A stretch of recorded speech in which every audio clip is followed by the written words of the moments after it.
Sut mae Cymru'n cael ei llywodraethu? Mae gan y Senedd 96 o aelodau. Mae rhain yn cael eu hethol gan bobl ledled Cymru, a chaiff 6 aelod eu hethol o bob un o'r 16 o etholaethau. Yr aelodau hyn sy'n cael dewis pwy sy'n ffurfio llywodraeth nesaf Cymru. Mae aelodau'r Senedd yn ethol y Prif Weinidog.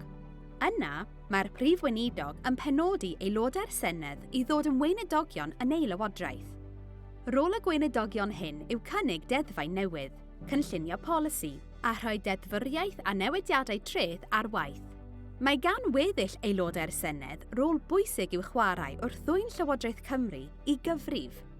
Maen nhw hefyd yn cael pleidleisio ar ddeddfwriaeth ac ar gyllideb Llywodraeth Cymru. Mae deall y rolau gwahanol hyn yn hanfodol os ydych chi eisiau eich llais gael ei glywed.